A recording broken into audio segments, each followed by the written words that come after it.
নমস্কার সবাইকে। তো আজকে আমি যে ভিডিওটি নিয়ে এসেছি আপনাদের সামনে সেটি হচ্ছে TET 2 political science full syllabus explanation. কিভাবে পড়বেন, কোথা থেকে পড়বেন, কোন টপিক বেশি করে পড়তে হবে, কোন টপিক একটু কম পড়লেও হবে, বা কোন টপিকগুলো থেকে বেশি কোয়েকশন আসার সম্ভাবনা থাকে টেট কোয়েকশন পেপারে। তো বেসিক্যালি আমরা কি পড়তে যাচ্ছি, পলিটিক্যাল সায়েন্স। তো আপনারা প্রথমেই অনুরোধ করব, আপনারা সবাই যদি সিলেবাসটা সামনে নিয়ে বসেন তাহলে একটু হয়তো বা ভালো বুঝতে পারবেন। তো সবাইকে অনুরোধ করবো, যারা ঘরে বসে দেখছেন ভিডিওটা অবশ্যই আপনারা সিলেবাস সামনে রাখবেন। বাকি যারা টেট প্রিপারেশন নিচ্ছেন, যারা বাইরে বসে দেখছেন বা ঘরে বসেই দেখছেন, টেট 2 সিলেবাস মানে যে কোনো কিছুর সিলেবাস এবং লাস্ট ইয়ার প্রিভিয়াসের কোয়েকশন পেপারস এগুলো যাতে সবসময় সামনে থাকে যখনই মন দিয়ে পড়াশোনা করবেন। এই দুটো জিনিস টেটের জন্য খুব একটা ম্যাটার করে। সিলেবাস প্রিন্ট আউট থাকতে হবে, মোবাইলে থাকলে হবে না, এবং কোয়েকশন পেপারগুলো প্রিন্ট আউট ফর্মে থাকতে হবে। এটা অনেক বইও দেওয়া থাকে, না হলে আপনারা প্রিভিয়াসের কোয়েকশন পেপার প্রিন্ট আউট করতে হবে। তো আমরা আজকে কি পড়তে যাচ্ছি, যে social and political life 15 marks. আমরা জানি সোশ্যাল সায়েন্স টেট 2 আর্টসের খুব বিরাট একটা ম্যাটার। যারা টেট 2 আর্টস নিয়ে পড়বেন তারা এসএসটির উপর খুব বেশি পরিমাণে জোর দিন, কারণ ওইখান থেকে মার্ক আসার সম্ভাবনা খুব বেশি থাকে। তো social and political life, that means political সায়েন্সটা খুব একটা ইজি সিলেবাস, কন্টেন্ট হিস্ট্রি এবং জিওগ্রাফির তুলনায় অনেক বেশি কম। তো আমরা টেট 2 যে এসএসটি পার্টটা টোটাল 60 মার্কস থাকে, আমরা সবাই জানি যারা টেট 2 আর্টস নিয়ে দেখবো, ত্রিপুরা টেট 2 আর্টস 60 মার্কসের মধ্যে 4টা বিষয় থাকে, history, geography, political science and the last one is pedagogy. তো 4টা ভাগেই 15টা করে কোয়েশ্চন থাকে, 4×15 60। তো এখানে যে 15 মার্কসটা আসে, এই 15 মার্কসটা ক্যারি করে আমাদের একেবারেই সহজ ব্যাপার হয়ে যায়। Social and political life. Social and political life. That means এখানে দেখুন, আপনারা সিলেবাসটা দেখুন। এখানে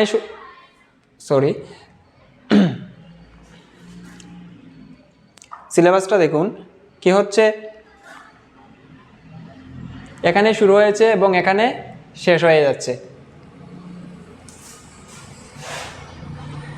একেবারেই সোজা সিলেবাস, একেবারে ইজি সিলেবাস টেট 2 আর্টস। যদি আমরা আর্টসের 4টা সাবজেক্টের মধ্যে সবচেয়ে ইজি এবং টপিক সিলেবাস কোথায় আছে, পলিটিক্যাল সায়েন্সের মধ্যে আছে। টেট 2 পলিটিক্যাল সায়েন্সে কয়েকটাই আছে মেজর জিনিস, যেগুলো বুঝতে হবে খুবই ভালোভাবে, না হলে ছোটো জিনিসের মধ্যে আমরা এক্সামে ভুল করে দেবো। প্রথম যে পার্টটা আছে, আপনারা দেখবেন প্রথম যে পার্টটা আছে ওই পার্টে তেমন ইম্পর্টেন্ট বেশি কিছু নেই, কোয়েকশন আসার সম্ভাবনা আসে খুব কম আসে। তো মেজর 15 মার্কসের মধ্যে আপনারা যারা টেট 2 আর্টস প্রিপারেশন নতুনভাবে নিচ্ছেন তাদের আমি বলবো আপনারা এখান থেকে শুরু করবেন টেট 2 পলিটিক্যাল সায়েন্সের প্রিপারেশন নেওয়াটা। ডেমোক্রেসি বা এই যে পুরো টপিকটা কভার করবেন। এই যে উপরের টপিকগুলো যেগুলো আছে এগুলোতে খুব বেশি কিছু নেই এবং খুব বেশি ইনফরমেশনও কোনো বই থেকে পাওয়া যায় না, কিন্তু এইগুলো যেমন ইনফরমেশন আছে তো এগুলো ইম্পর্টেন্ট ম্যাটারও, প্রশ্ন আসার চান্সও ওই নিচেরগুলো থেকে বেশি। এগুলো থেকেও আসে না যে তা নয়, আসে বাট কম আসে। প্রথম যদি আমরা বলি democracy government, legislature, executive, judiciary, the constitution of India, parliamentary system of government, central government, state government, local self government in Tripura, election process in India. তো আমরা সবাই জানি India is a democratic country, তো ডেমোক্রেসি আমাদের অবশ্যই পড়তে হবে। আমি প্রত্যেকটা সিলেবাসের প্রত্যেকটা টপিক নিয়ে আমি ভিডিও আপনাদের সামনে নিয়ে আসার চেষ্টা করব। ডেমোক্রেসি নিয়ে আলাদা টপিক নিয়ে, ডেমোক্রেসি নিয়ে, লেজিসলেটর নিয়ে, এক্সিকিউটিভ নিয়ে, জুডিশিয়ারি নিয়ে ভিডিও নিয়ে আসার চেষ্টা করব। আপনারা সবাই পাশে থাকবেন। তো যদি ভিডিওটি ভালো লাগে অবশ্যই লাইক শেয়ার করবেন। তো প্রথমেই আমরা চলে যাই ডেমোক্রেসিতে কি আছে দেখুন। ডেমোক্রেসি আমি তারপর যারা এই ভিডিওটি নতুন এসেছেন তারা হয়তো কি বই পড়বো, কোথা থেকে পড়বো তা নিয়ে একটু ডাউট থাকতে পারে। তো অনেকগুলো বই আছে, যে বইয়ের একটা সুন্দর ভিডিও আমি নিজের মতো করে দেওয়ার চেষ্টা করেছি এবং আপলোডও করে রেখেছি। তো আমার ইউটিউব চ্যানেলে গিয়ে আপনারা এই ভিডিওটি দেখতে পারেন, বইয়ের ভিডিওটি। তো আমি বই বারবার নাম বলবো না, আমি যে বইগুলো দিয়েছিলাম না ওই বইগুলোর মধ্যেই ম্যাক্সিমাম জিনিস আপনারা পেয়ে যাবেন। তো প্রিপারেশন যখন শুরু করবেন তখন আপনারা নিজেরাই বইগুলো ঘাটলে পেয়ে যাবেন যে কোন টপিকে কী আছে, কোন বইয়ে কী আছে। তো ডেমোক্রেসি যদি বলি,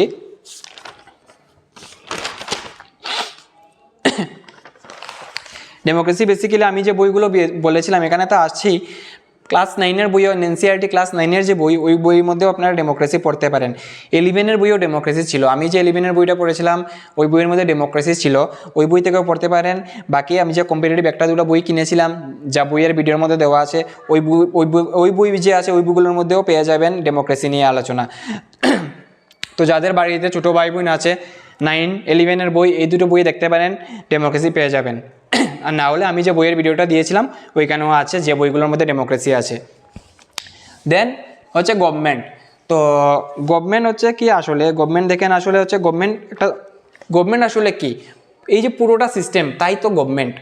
তো গভর্নমেন্ট নিয়ে আলাদাভাবে গভর্নমেন্ট নিয়ে প্রথমে পড়ার দরকার নেই। আপনারা যখন শুরু করবেন তখন গভর্নমেন্ট বইয়ে খুঁজতে যাবে না, গভর্নমেন্ট কোথায় আছে, গভর্নমেন্ট কোথায় আছে, পাচ্ছি না খুঁজে। তো গভর্নমেন্ট খুব বেশি বই একটা খুঁজে পাবেন না, ডাইরেক্ট গভর্নমেন্ট টপিক দিয়ে আসবে না।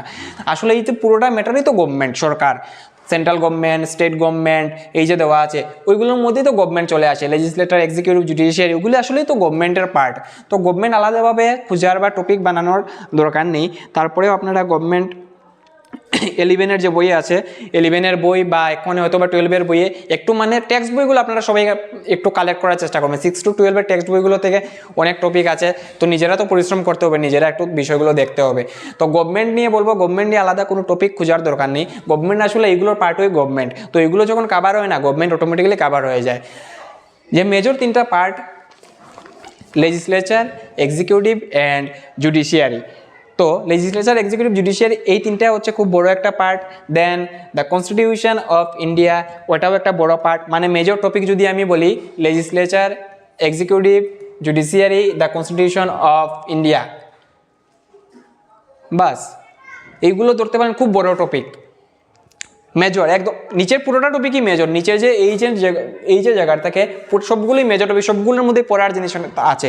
তারপর আপনারা যে জিনিসগুলো প্রথমে কভার করার চেষ্টা করবেন, এই জিনিসগুলো ডেমোক্রেসি পড়বেন, দেন লেজিসলেচার, এক্সিকিউটিভ, জুডিশিয়ারি, এগুলো দিয়ে আমি ভিডিও দেওয়ার চেষ্টা করব। এগুলো খুবই ইম্পর্টেন্ট ম্যাটার। এগুলো এমসিকিউ পড়ার থেকে বেশি প্র্যাকটিক্যাল বিষয়টা আসলে কি, কোথায় আছে লেজিসলেটর, কোথায় আছে এক্সিকিউটিভ, কি জুডিশিয়ারি, ওই জিনিসগুলো।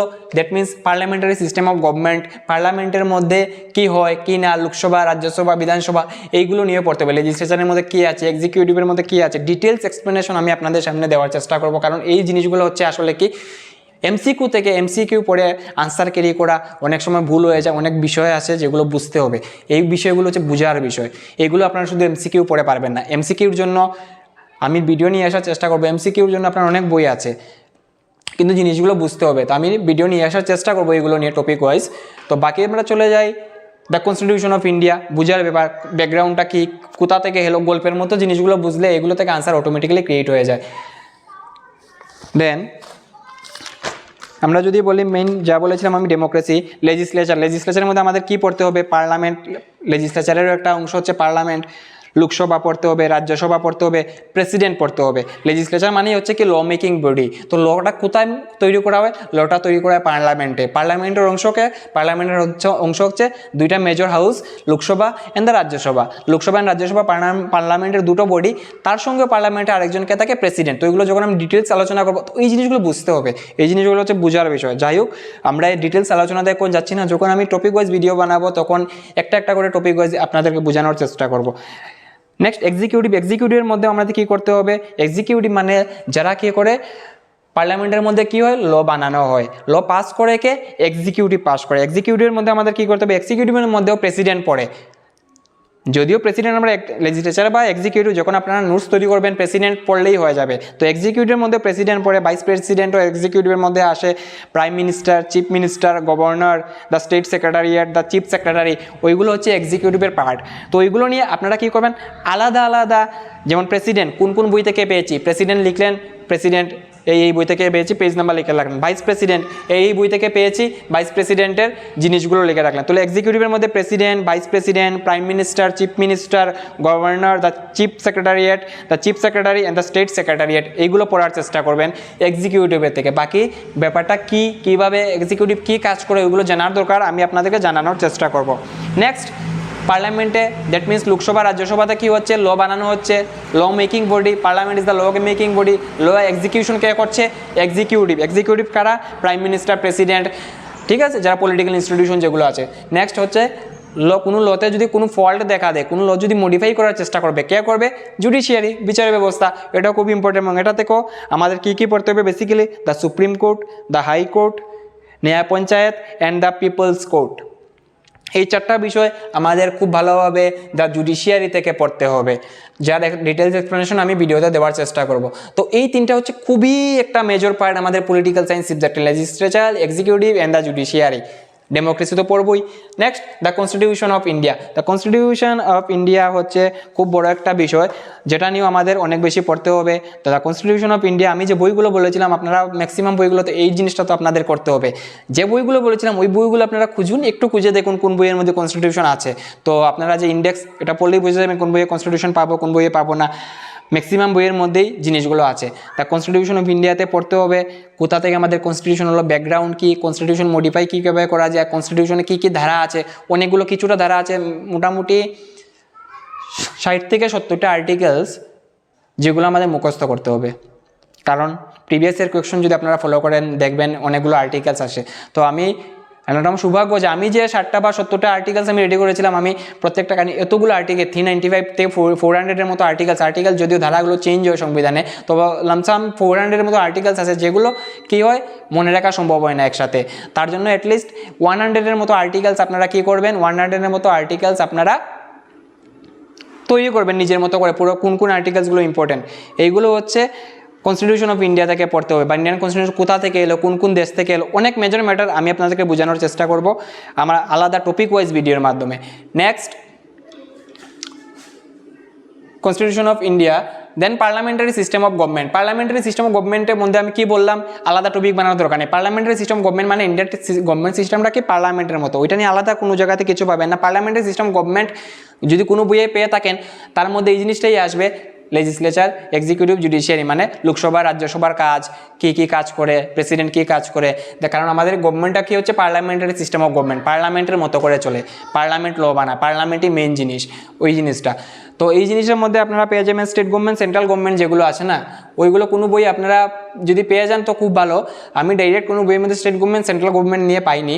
তো আপনারা এই জিনিসটার জন্য কোনো আলাদা নোট আমার মনে হয় না প্রথম বানাতে হবে, বা চিন্তা করবেন যে এই জিনিসটা, এই টপিকটা তো কাভার হলো না।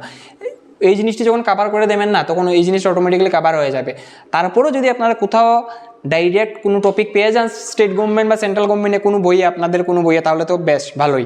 তো কিন্তু আমি যতটুকু দেখেছি এই দুটোর জন্য আলাদা টপিক বানাতে হয় না। যদি বানান অবভিয়াসলি বানাবেন যদি আপনারা পারেন। তো স্টেট গভর্নমেন্ট, সেন্ট্রাল গভর্নমেন্ট আসলে কি, এই জিনিসগুলো তো স্টেট গভর্নমেন্ট, সেন্ট্রাল গভর্নমেন্টের আন্ডারের মধ্যেই পড়ে। নেক্সট হচ্ছে local self government in Tripura. Local self government in Tripura, ওইটার জন্য আপনারা যে ত্রিপুরার যে বইগুলো আছে, যে সবটি বই ফলো করবেন 6 to 12, দেখবেন আপনার কোন বইয়ের মধ্যে লোকাল সেল গভর্নমেন্ট নিয়ে আছে। কারণ ত্রিপুরার বাইরে তো অন্য বইয়ে লোকাল সেল গভর্নমেন্ট নিয়ে ত্রিপুরা পাবেন না, লোকাল সেল গভর্নমেন্ট কিন্তু আপনারা পেয়ে যাবেন। আমি যে বইয়ের ভিডিওটি দিয়েছি দেখবেন লোকাল স্বায়ত্তশাসন ব্যবস্থা, লোকাল সেল গভর্নমেন্ট, তো এখান থেকে লোকাল সেল গভর্নমেন্টের আইডিয়া আপনারা পেয়ে যাবেন। কিন্তু লোকাল সেল গভর্নমেন্ট ইন ত্রিপুরার লোকাল সেল গভর্নমেন্টের যে স্ট্রাকচারটা, ওইটা আপনারা 6 to 12-এর বই ফলো করবেন এবং দেখবেন কোন ক্লাসের বইয়ে লোকাল সেল গভর্নমেন্টের ডিটেলস এক্সপ্লেনেশন আছে। আমি যে সময় পড়েছিলাম ক্লাস 12-এর যে বইটা ছিল, ওই বইয়ের মধ্যে লোকাল সেল গভর্নমেন্ট ইন ত্রিপুরার এক্সপ্লেনেশন দেওয়া আছে। তো আপনারাও একটু কষ্ট করে 6 to 12-এর বইগুলো একটু খোঁজার চেষ্টা করবেন, কালেক্ট করার চেষ্টা করবেন, শুধু জিওগ্রাফির জন্য না, বাকি সব সাবজেক্টের জন্য এসএসটি, এবং দেখবেন প্রত্যেকটা সিলেবাসই কিছু না কিছু পেয়ে যাচ্ছেন টেক্সট বই থেকে। তো এটা হচ্ছে আমাদের local self government in Tripura. Then election process in India. Election প্রসেসটা হচ্ছে কি, ইলেকশন প্রসেস মানে ইলেকশন কীভাবে নেই, কীভাবে হয় ইলেকশন, এই জিনিসটা আপনারা ইলেকশন প্রসেস ক্লাস 9-এর যে বই আছে, ক্লাস 9-এর বইয়ে পেয়ে যেতে পারেন। ক্লাস 9-এর বইয়ে ছিল, তো ক্লাস 9-এর বই দেখতে পারেন। এনসিআরটি ক্লাস 9-এর যে বই, ইলেকশন প্রসেসটা কি 9-এর এনসিআরটি বুকসের মধ্যে 9-এর পেয়ে যাবেন। আমি এসএলএসটি বই বলেছিলাম একটা, আমার যে বইয়ের ভিডিও ছিল ওই ভিডিওর মধ্যে আপনারা পেয়ে যাবেন এমসিকিউ ইলেকশন প্রসেস সম্পর্কে। বাকি আপনারা ইলেকশন প্রসেস জানেন, ইলেকশন কীভাবে হতো তার রিলেটেড আপনারা যে বই থেকে পান আপনারা পড়তে পারেন। তো বেসিক্যালি আমি এটাই বলতে চাচ্ছি যে প্রত্যেক টপিক ওয়াইজ ভিডিও তো আমি দেওয়ার চেষ্টা করব। তো পোল সায়েন্স সিলেবাস আপনারা প্রথমে এই জিনিসগুলো মানে নিচের যে টপিকগুলো আছে এগুলো কভার করার চেষ্টা করবেন। নেক্সট আমরা যদি উপরের টপিকে চলে যাই, diversity in Indian society and institutions, unpacking gender inequality, social justice and the marginalised, human rights, understanding media, ওইগুলো থেকে প্রশ্ন আসে। এবং এই প্রশ্নগুলো, এগুলো টপিকগুলো থেকে খুব বেশি প্রশ্ন হয়ও না, এবং আমরা যদি নোটস তৈরি করতে যাই বা কোনো বইয়ে পাই তারপরে আমরা খুব বেশি ডিটেলস এক্সপ্লেনেশন আমরা এই জিনিসগুলো থেকে পাই না। তো তারপরে আপনারা যদি পড়তে চান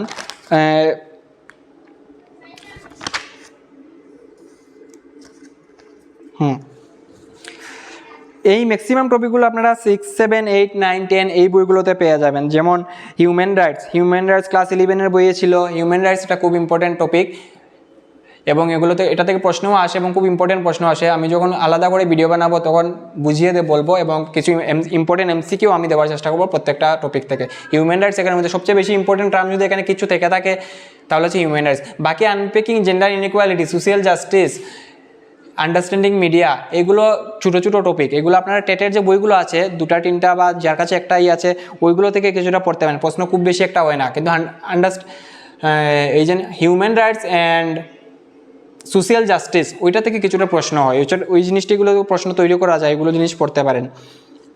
নেক্সট হচ্ছে এগুলো থেকে আমি দেওয়ার চেষ্টা করব আলাদা টপিক ওয়াইজ ভিডিও যখন দেবো। সোশ্যাল জাস্টিস ক্লাস 11 বইয়ে পেয়ে যাবেন, সোশ্যাল জাস্টিস সম্পর্কে, হিউম্যান রাইটস সম্পর্কে ক্লাস 11-এর বইয়ে পেয়ে যাবেন, পলিটিক্যাল সায়েন্স বইয়ে। বাকি understanding media, understanding gender inequality এগুলো ছোটো ক্লাসের বইয়ে আছে। 6, 7, 8-এর বইয়ে এই জিনিসগুলো আছে, ঠিক আছে। 6, 7 বইয়ে এই জিনিসগুলো আছে। জেন্ডার ইনইকুয়ালিটি, সোসাইটি ইনস্টিটিউশন কোনো বইয়ে মেবি আপনারা পাবেন না, আমিও পাইনি। তো আপনারা যদি পেয়ে থাকেন কোনো বইয়ে ডাইরেক্ট তাহলে তো ভালোই, না হলে টেটের যে বইগুলো আছে ওইগুলো থেকেই পড়েন, আর এটা থেকে খুব বেশি একটা কোয়েকশনও আসে না। তা ওটাই হচ্ছে মোটামুটি আমাদের পলিটিক্যাল সায়েন্স সিলেবাস।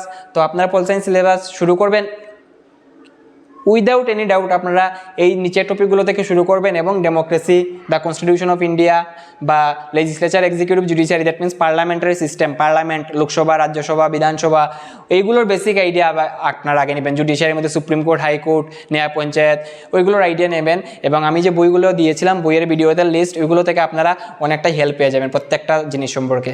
তো এটাই ছিল আমার পলিটিক্যাল সায়েন্স সিলেবাস সম্পর্কে একটা আলোচনা এবং আপনাদেরকে বোঝানোর চেষ্টা করা কীভাবে আপনারা পল সায়েন্স পড়তে পারেন বা কোথা থেকে পড়তে পারেন। তো ভিডিও শেষ করার আগে একটা রিকোয়েস্ট, যদি আপনারা আমার ভিডিওকে সাপোর্ট করেন, যদি আমার ভিডিও আপনাদের ভালো লাগে, অবশ্যই আমার চ্যানেলটিকে সাবস্ক্রাইব করবেন, লাইক করবেন, শেয়ার করবেন, তাহলে আমিও কিছুটা উৎসাহিত হব এবং আপনাদেরকে যতটুকু পারি আমার সামর্থ্যের মধ্যে আমার যে মেটেরিয়ালসগুলো আছে তা দিয়ে সাহায্য করার চেষ্টা করব। Thank you.